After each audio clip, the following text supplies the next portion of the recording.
Paz, meus irmãos, abramos a Bíblia no livro de Mateus, Evangelho de Mateus. Nós vamos continuar expondo este Evangelho, fazendo alguns comentários e exposição do texto. Mateus, capítulo 9, versículos 1 a 8. Aí na sua Bíblia está escrito aí um título: a cura do paralítico de Cafarnaum. Eu gosto sempre de dizer que esse título, irmãos, é para poder nos orientar, na verdade. Ele não está no texto original, né? Ele serve para uma orientação nossa. Só que o tema principal a gente vai ver que é outro. Vamos lá? É Mateus capítulo 9, de 1 a 8. Vamos ler juntos? Entrando Jesus num barco, passou para o outro lado e foi para a sua própria cidade. E eis que lhe trouxeram um paralítico deitado num leito. Vendo-lhes a fé, Jesus disse ao paralítico: tem bom ânimo, filho, estão perdoados os teus pecados. Mas alguns escribas diziam consigo: este blasfema. Jesus, porém, conhecendo-lhes os pensamentos, disse: por que cogitais o mal no vosso coração? Pois qual é mais fácil dizer: estão perdoados os teus pecados, ou dizer: levanta-te e anda? Ora, para que saibais que o Filho do Homem tem sobre a terra a autoridade para perdoar pecados, disse então ao paralítico: levanta-te, toma o teu leito e vai para a tua casa. E levantando-se, partiu para a sua casa. Vendo isso, as multidões, possuídas de temor, glorificaram a Deus, pois dera tal autoridade aos homens. Oremos mais uma vez. Senhor, em primeiro lugar, Senhor, fala comigo, teu servo. Fala, Deus, ao meu coração, fala à minha alma, Senhor. E em nome de Jesus, me usa como teu instrumento para falar ao coração do teu povo, através da exposição da tua palavra. Que as palavras do homem, ó Deus, se percam no vento, mas aquilo que vem do teu trono, aquilo que vem da tua boca, Senhor, encontre guarida nos nossos corações, em nome de Jesus. Amém. Este texto, irmãos, de Mateus, como sempre eu tenho feito aqui, ele é repetido pelos outros evangelistas.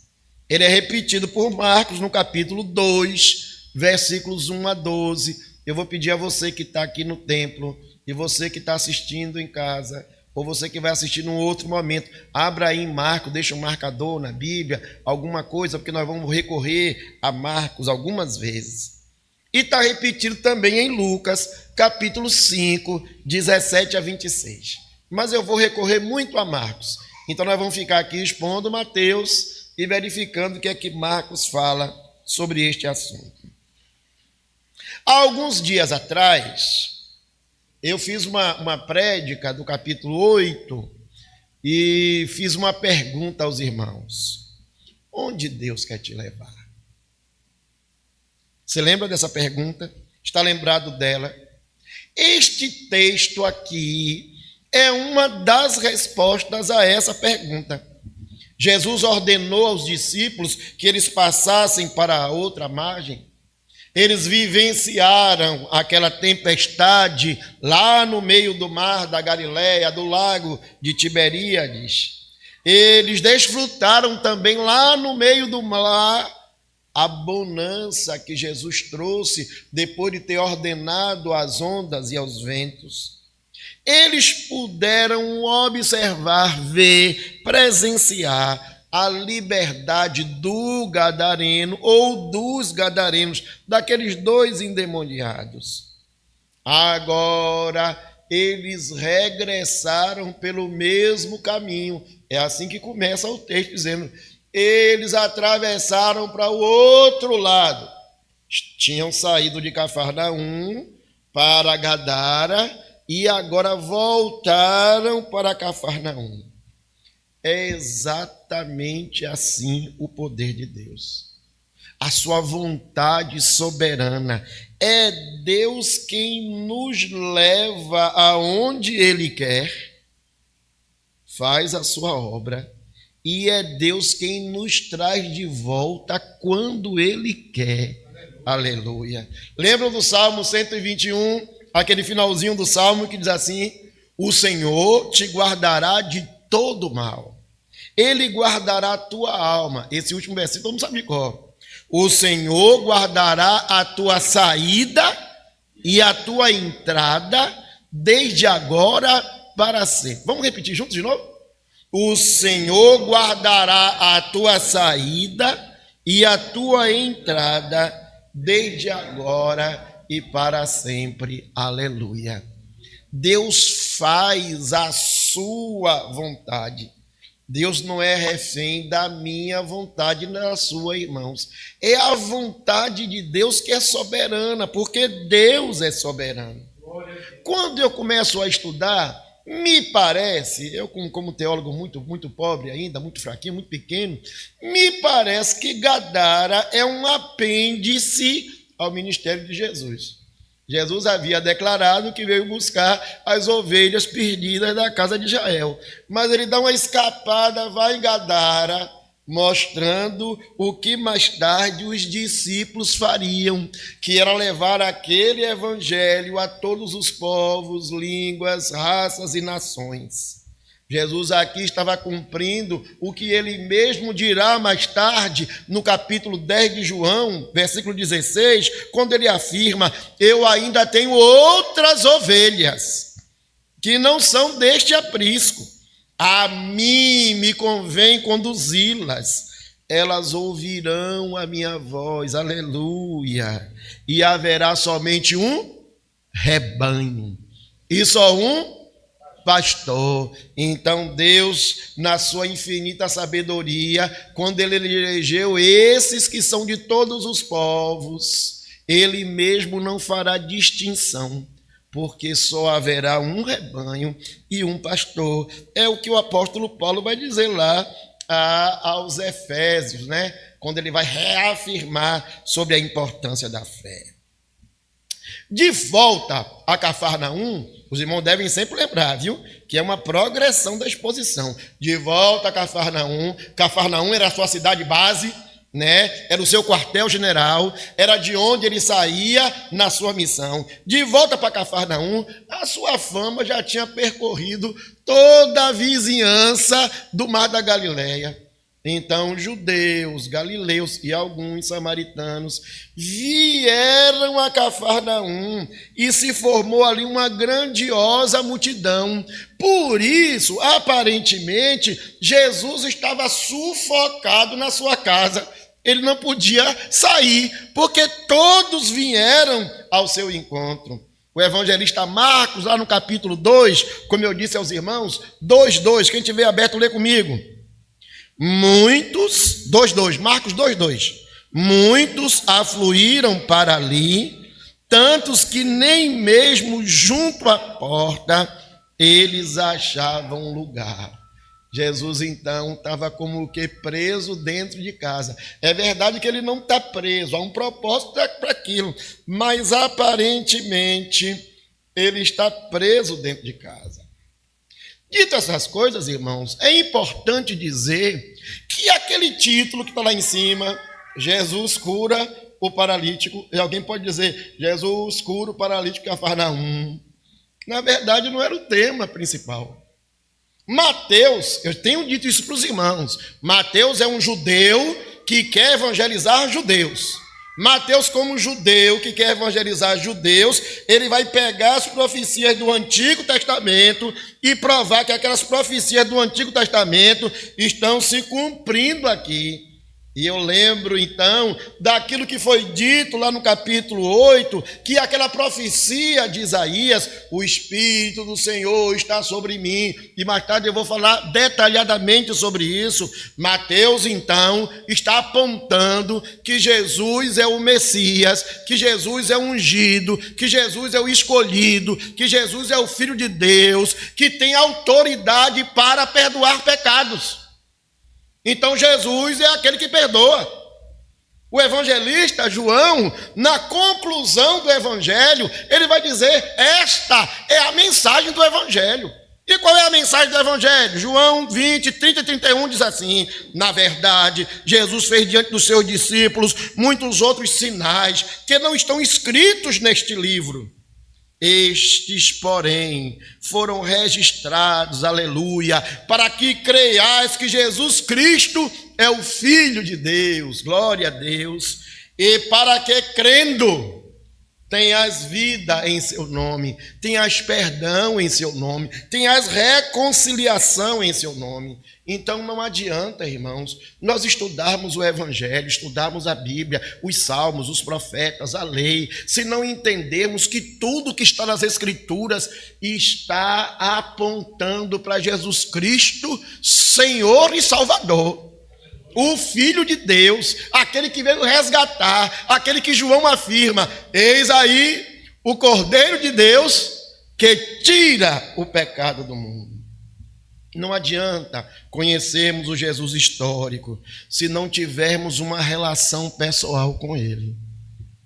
Numa linguagem muito popular entre os crentes, se não recebermos ele como Senhor e Salvador. Se não o aceitarmos nos nossos corações. Eu quero então, baseado nessa história, nesse trecho pequeno da cura e da salvação desse paralítico, da ação que os seus amigos tiveram com ele. Vou até aproveitar o dia do amigo, viu, João Nilson, presbítero? Não foi proposital não, viu, Tiago? Mas aproveitando que está falando do dia do amigo, este texto fala de 4 amigos, né? Então, aproveitando aí, eu vou dar uma pinceladazinha de amigo, mas não está no sermão não, viu? Aqui também é um apêndice do pregador. Quais características que esses rapazes, que esses irmãos, que esses homens apresentaram, demonstraram de uma fé verdadeira? Estou tirando o foco agora de Cristo para mostrar Cristo na vida deles. Então, o importante não são os rapazes, o importante é Cristo. Mas como é que Cristo transparece, aparece, é visto na vida deles? Onde é que está a manifestação da fé verdadeira na vida desses rapazes? Vejam aí, versículo 2. Todos juntos, até a palavra leito. Versículo 2, todos juntos. E eis que lhe trouxeram um paralítico deitado num leito. Vamos de novo? E eis que lhe trouxeram um paralítico deitado num leito. O evangelista Lucas diz: ora, aconteceu que naqueles dias estava ele, Jesus, ensinando. Achavam-se ali assentados os fariseus e os mestres da lei. Marcos vai chamar esses mestres da lei de escribas. A verdadeira fé cristã é voltada para Jesus. Ela aponta para Jesus. O apóstolo Paulo, quando vai se deparar com os judaizantes, quem são os judaizantes? Eram judeus que se converteram ao cristianismo, mas não entenderam direito o cristianismo. Aí ficavam voltando para o judaísmo, como se dissesse não, porque eles ensinavam: é necessário primeiro ser judeu, cumprir a lei judaica, para depois se tornar cristão. Tem muita gente que ainda anda pensando assim, né? Alguns aí fora ainda ensinam isso. Irmãos, Paulo, escrevendo aos Gálatas, vai deixar claro que é somente Cristo. Não há uma outra coisa, não há um outro pré-requisito. Observem que esses rapazes, eles tinham uma revelação ainda parcial. Eles ainda, presbítero João Nilson, não acreditavam no Salvador, no sentido de salvar mesmo. Eles viam Jesus como um mestre, como um profeta. Lá no capítulo 8, Jesus tinha repetido aquilo que Lucas vai registrar no capítulo 4, que é a profecia de Isaías. E agora segue a profecia na sua íntegra. O Espírito do Senhor está sobre mim, porque me ungiu para evangelizar os pobres, enviou-me para proclamar libertação aos cativos e a restauração da vista aos cegos, para pôr em liberdade os oprimidos. E aí Lucas conclui essa profecia de Isaías dizendo: e apregoar o ano aceitável ao Senhor, aleluia.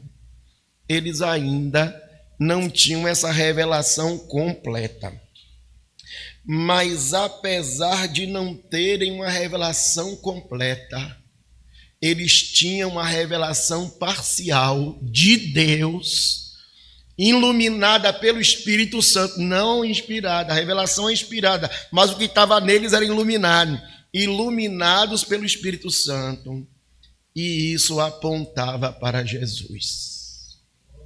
Isso é coisa gloriosa, pastor Cândido, porque nossos irmãos dos evangelhos, eles ainda não sabem tudo. O próprio João, a quem Jesus diz: esse é o maior de todos. O próprio João, que ouviu a voz de Deus dizer: esse é meu filho amado, em quem me comprazo. Como homem, como eu e você, imperfeito, uma hora ele fica na dúvida de Jesus. Manda dizer: o Senhor é o Messias mesmo? Ou é necessário nós esperarmos outro? Então imaginem que aqueles rapazes estavam assim. Mas apesar de não conhecerem a Bíblia toda, apesar de não entenderem os desígnios todos, eles entendiam que o Espírito de Deus estava sobre Cristo. E eles olharam firmemente para Cristo. E eles não mediram consequências de estar na presença de Cristo. É verdade, irmãos, que naquele lugar, naquela casa, estava a elite. E estava a nata dos religiosos. Pelo menos 2 grupos estavam ali: os fariseus e os escribas. Os mais religiosos. Não há um relato do evangelho aí de que os saduceus estivessem lá, nem os levitas e sacerdotes, mas a nata da teologia, a nata da interpretação da Bíblia, a nata dos pergaminhos estava lá. Então seria comum se esses irmãos, se esses 4 rapazes e o paralítico buscassem os religiosos, mas eles não buscaram os religiosos. Eles olharam unicamente para Jesus, como diz lá em Hebreus capítulo 12, olhando firmemente para Jesus, que é o autor e o consumador da fé, aleluia. Olharam somente para Cristo.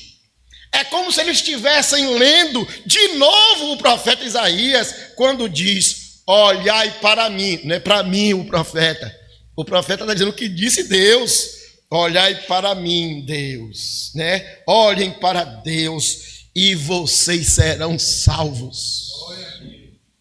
Irmãos, eu queria aproveitar aí o dia do amigo. Não disse que ia aproveitar o dia do amigo? Que tipo de amigo você é? Ou com tipo de amigo você anda? E aí, Sofia? Que amiga você é? Quem são as suas amigas na escola?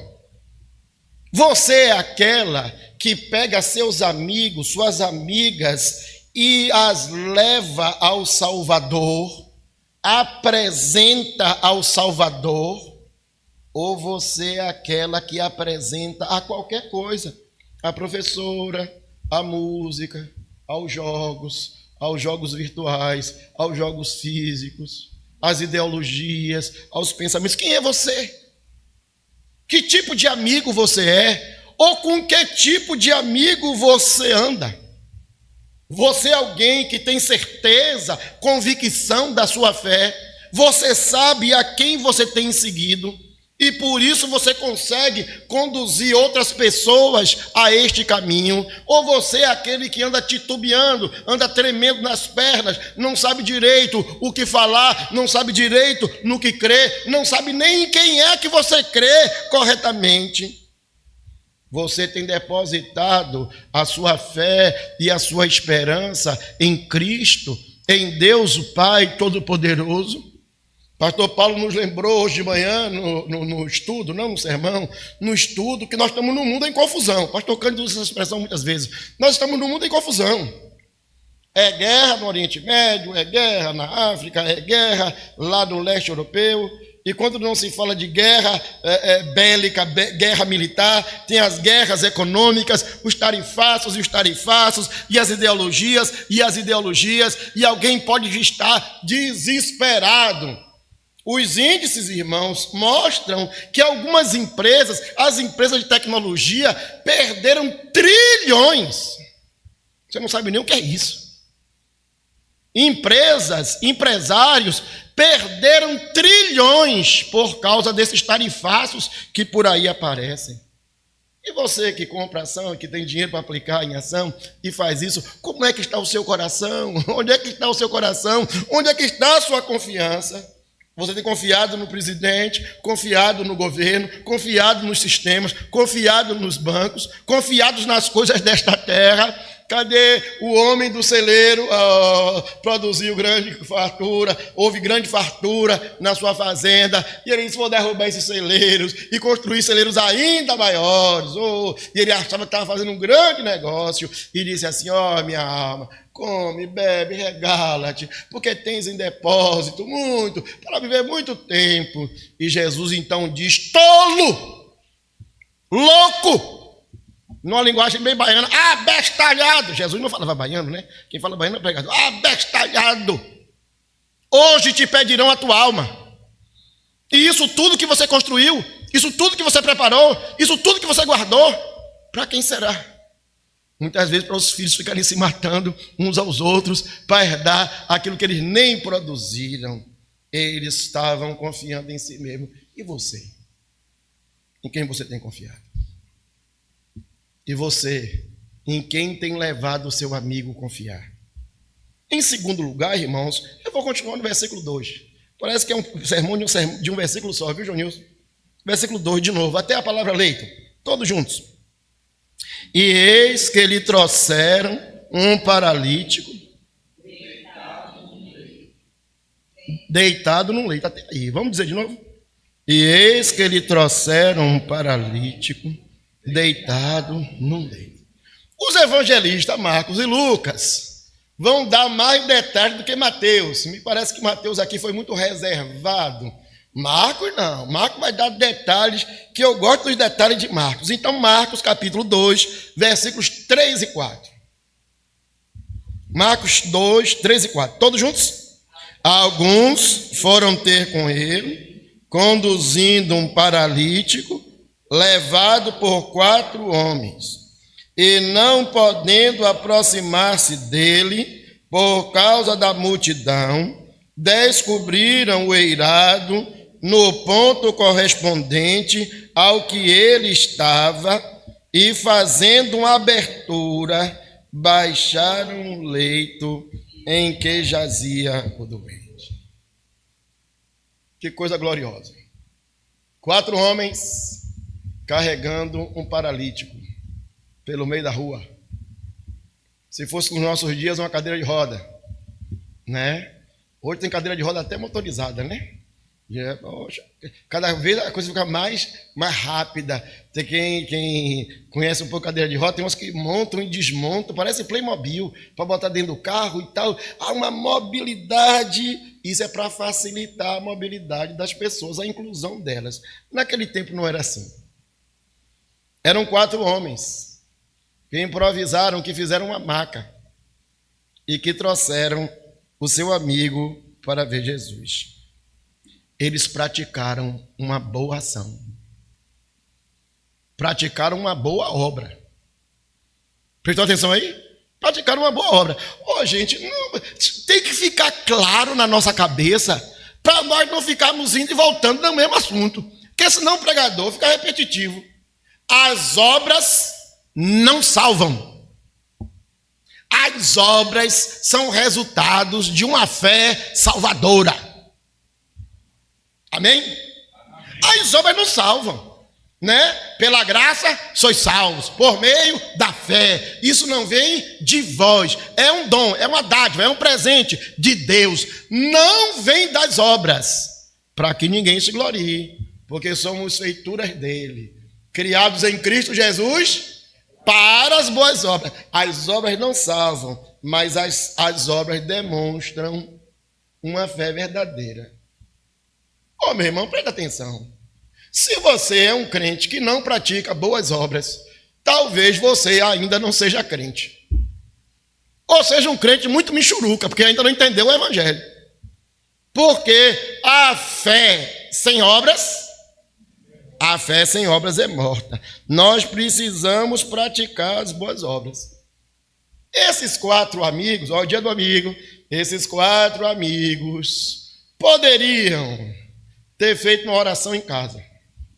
Vamos dar as mãos aqui, vamos fazer um culto online hoje, fazer aquela oração, vamos ficar em casa, orando. Esses 4 amigos, irmãos, poderiam ter feito como o centurião, mandar alguém pedir a Jesus. Esses amigos poderiam ter feito como Jairo, como a mulher Sírio-Fenícia, deixou quem está enfermo em casa e foi lá aos pés de Jesus apresentar as suas preces. Eles no coração disseram: não, Senhor, nós não vamos ficar em casa, não vamos fazer culto online, não vamos fazer oração secreta, nem vamos sozinho, nós vamos levar o enfermo lá, vamos levar o nosso amigo para conhecer Jesus, para ser curado por Jesus. É verdade que ele não vai ser só curado, ele vai ser salvo.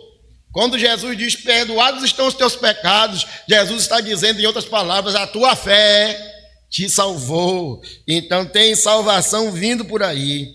Mas eles não se contentaram em ficar do lado de fora. Eles foram lá levar o paralítico. Se não bastasse isso, já era difícil, né? Sair na rua com uma maca, carregado e tal, não se diz a distância, já era difícil. Mas quando chegou lá, o que aconteceu? Tinha uma multidão. E quantas vezes, irmãos, nós até começamos uma boa obra, até iniciamos uma boa atitude, mas na primeira dificuldade, um olha para a cara do outro e diz assim: vamos voltar? Não, isso aí é de Deus, um sinal de Deus para a gente não fazer, né? Isso aqui era fruto da nossa vontade, vamos voltar para casa. E eles disseram: não, daqui a gente não sai. A gente vai levar a bênção hoje.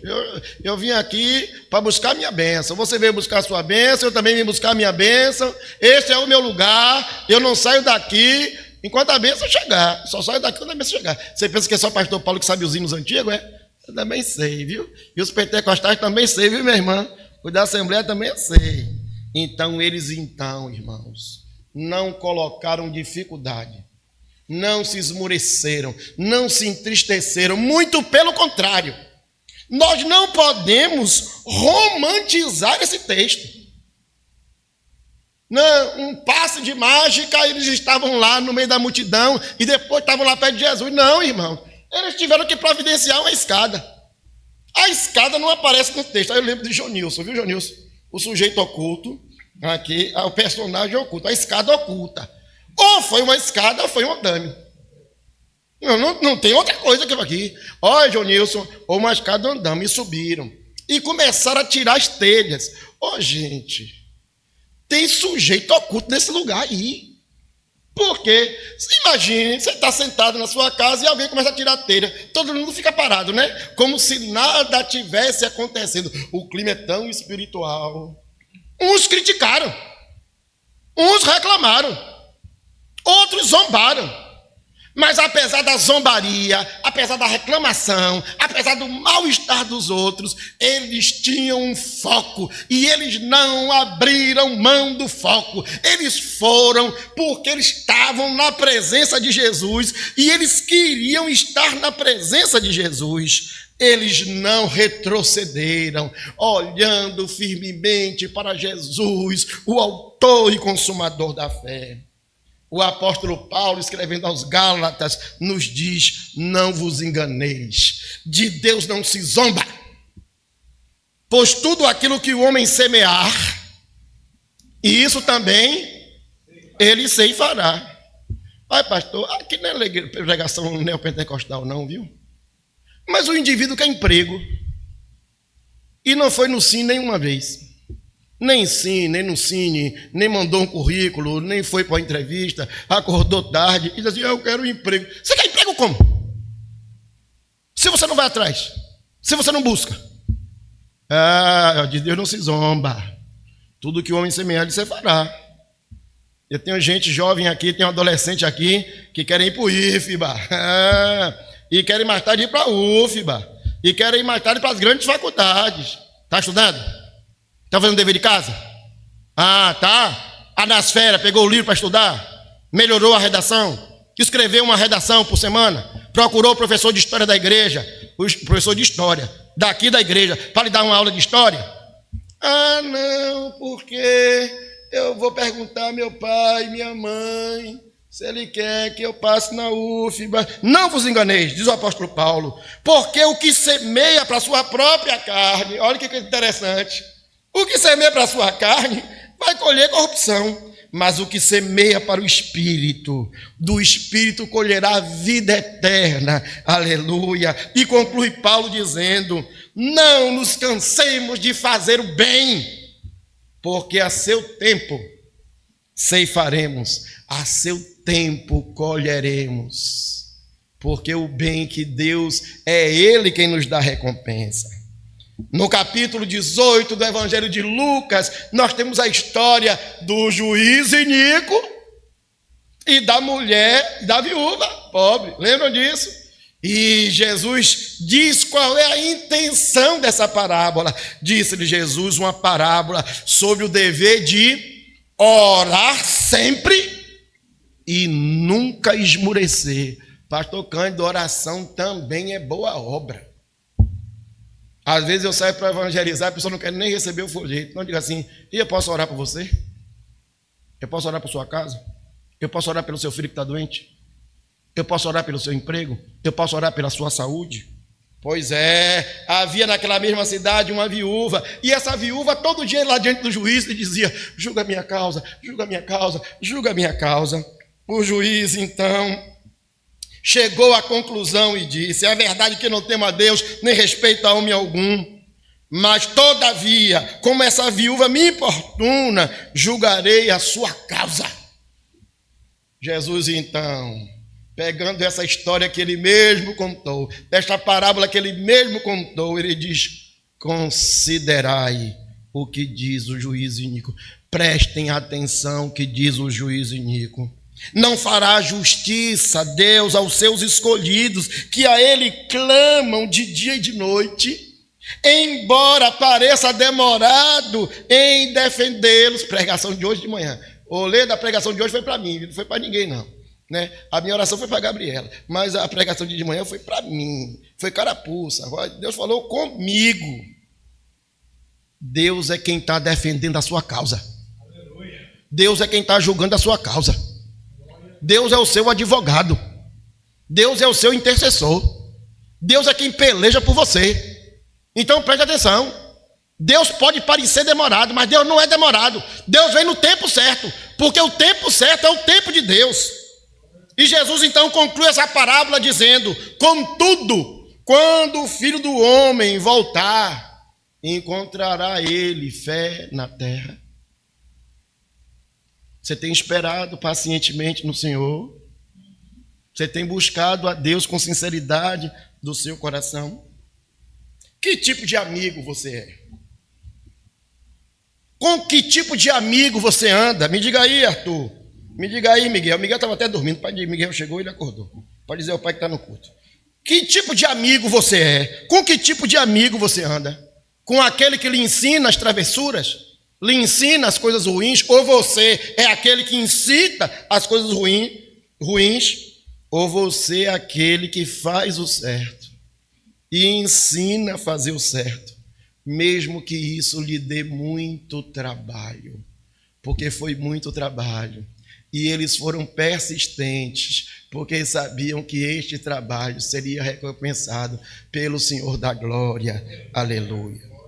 Para concluir, irmãos, em terceiro lugar, como é que esses rapazes demonstraram a fé verdadeira? Vejam aí de novo no versículo 2. Só estou falando do versículo 2. O John Nilson, se fosse lexo contínuo, e a gente ia até ano que vem. Versículo 2. E eis que lhe trouxeram um paralítico deitado num leito. Irmãos, há uma coisa aqui que é gloriosa, que eu disse assim, ó, não romantizem o texto. Não há como romantizar esse texto. Vocês viram tudo que aconteceu. Eu queria lhe perguntar, fazer uma outra ilustração. Você já viu alguém trabalhar com mudança? Mudança de móveis grandes, um guarda-roupa montado, uma estante montada, uma geladeira. Mário que trabalhou lá com refrigeração, uma geladeira. Já viu subir escada com a geladeira? Que há um grito, levanta o braço, baixa o braço, baixa a mão, segura para cá, segura para lá. Eu olho para não derramar para cá, olho para não derramar para lá. Tem gente que nem sabe que tem óleo na geladeira, né? Pensa que o óleo está dentro da geladeira. Já pensaram nisso? O texto está falando disso, irmãos. O texto está falando exatamente disso. De 4 pessoas que estão caminhando na rua com um paralítico e daqui a pouco vão ter que subir uma escada. Como é que sobe uma escada com um paralítico? Amarra onde? Aí alguém diz, levanta que está escorregando, vai cair, segura para cá, segura para lá. E como é que sobe no telhado com um paralítico? E como é que desce o paralítico onde Jesus está? Com as cordas, olha, a cabeça está vindo para cá, a perna está indo para lá. Percebe que não é romantizar o texto, é isso que está acontecendo neste texto. Pois é, no reino de Deus é exatamente assim. Tem muita gente reclamando, tem muita gente zombando, tem muita gente falando mal de você, tem muita gente falando mal do sermão, tem muita gente falando mal da sua aula, tem muita gente falando mal da sua SAF, tem muita gente falando mal do seu coral, tem muita gente falando mal daquilo que você faz, tem muita gente falando mal daquilo que você não faz, tem muita gente falando mal, mas no reino de Cristo é exatamente assim. Não há um grande nem um pequeno. Todos são importantes no reino, todos são importantes no corpo. Cada um com seu dom, cada um com seu talento, cada um com seu ministério, cada um com sua atividade. Todos precisam trabalhar em harmonia. Cadê Edel? Cadê pastor Cândido? Em harmonia. Eu gosto de dizer, ao invés de harmonia, em sinfonia. Pastor Cândido, que tocava na banda da Marinha, né? Eu digo assim, era o emprego da vida dele, né? Ser militar na banda. Enquanto o pessoal está correndo atrás de bandido, dando tiro para lá e para cá, ele está lá tocando. Ei, vida boa. O clarinete, pronto, estava lá, numa boa. Isso aqui é uma forma de brincar, viu, irmãos? Mas no dia que a banda toca, todos aqueles sons diferentes, 2, 3, 4, 20, 30 instrumentos diferentes, precisam cada um tocar o seu som, não é um entrar no som do outro. Cada um tocar na sua melodia, não na melodia do outro. Mas todos tocam juntos uma mesma harmonia. Então nós temos ali uma sinfonia. Que coisa gloriosa. Diga amém, meus irmãos. Amém. Assim é a igreja de Deus. Você não é menor do que ninguém. Você é tão importante quanto o outro. Então preste atenção, meu irmão. Essa igreja depende primeiro de Deus. Nunca roube o lugar de Deus. Essa igreja depende de Deus e de que você coloque o seu dom, o seu talento em ação. Você precisa trabalhar para o reino. Porque quando você trabalha para o reino, eu sou edificado. Pastor Paulo é edificado. Ana Maria é edificada. Anita é edificada. Fernanda é edificada. Quando você coloca o seu dom e talento a serviço do Senhor. Em compensação, quando você não coloca o seu dom, nem o seu talento ao serviço do Senhor, a obra de Deus fica mirrada, fica complicada. Por quê? Porque você desprezou aquilo que Deus lhe deu. Aí se você é pentecostal, assim, mas eu não quero esse dom, não, eu quero outro. Eu quero o dom de Tiago, eu quero o dom de Júcio, eu quero o dom de Leda. Esse meu dom é tão fraco, você não entendeu ainda a importância que Deus lhe deu no reino. O apóstolo Paulo, escrevendo aos Efésios, capítulo 4, 15 e 16, diz assim: mas seguindo a verdade em amor, cresçamos em tudo naquele que é a cabeça. Quem é a cabeça? Cristo, de quem todo o corpo, e nós somos corpo, assim bem ajustados, totalmente ligados, crescendo em amor. De quem todo o corpo, bem ajustado e consolidado, pelo auxílio de juntas, segundo a justa cooperação de cada parte, efetua o seu próprio aumento, para a edificação de si mesmo em amor. Está na hora, irmãos, de nós olharmos para aqueles rapazes lá, aqueles 4, e descobrirmos o que é que eu posso fazer no reino de Deus. Para que é que Deus me trouxe para esse reino? Para que é que Deus me trouxe para essa igreja aqui na Boca do Rio? Qual é a finalidade que eu tenho nesta igreja? Hebreus capítulo 13, versículo 15 e 16, conclui dizendo: por meio de Jesus, pois, ofereçamos a Deus sempre um sacrifício de louvor, aleluia, que é fruto de lábios que confessam o seu nome, glória a Deus. Não negligencieis igualmente a prática do bem e a mútua cooperação, pois com tais sacrifícios Deus se compraz, Deus fica alegre. Você prestou atenção nisso? Deus fica alegre quando você oferece o seu sacrifício de louvor. Deus se alegra, se compraz quando você confessa o seu nome. Deus se compraz quando você pratica o bem e a mútua cooperação. Aproveitando esse dia do amigo, eu quero lhe perguntar, meu irmão, que tipo de amigo você é? Com que tipo de amigo você anda? Com aquele que critica? Aquele que zomba? Aquele que desdenha? Aquele que não tem tempo? Aquele que debocha? Aquele que maldiz? Ou você é aquele e anda com aquele que está disposto a fazer acontecer? Aquele que tem uma palavra de ânimo, uma palavra de incentivo, uma palavra positiva, uma palavra de fé, não uma palavra tola, mas uma palavra de fé. Nós estamos diante de 4 homens que levaram seu amigo ao Salvador. E naquele mesmo dia, aquele amigo recebeu a vida eterna, quando a Bíblia diz: Jesus, vendo-lhes a fé, disse-lhes: perdoados estão os teus pecados. Que Deus perdoe os nossos pecados. Que Deus nos ilumine a mente, a visão, e que Deus nos dê um coração prontos a lhe servir em todo o tempo. Amém.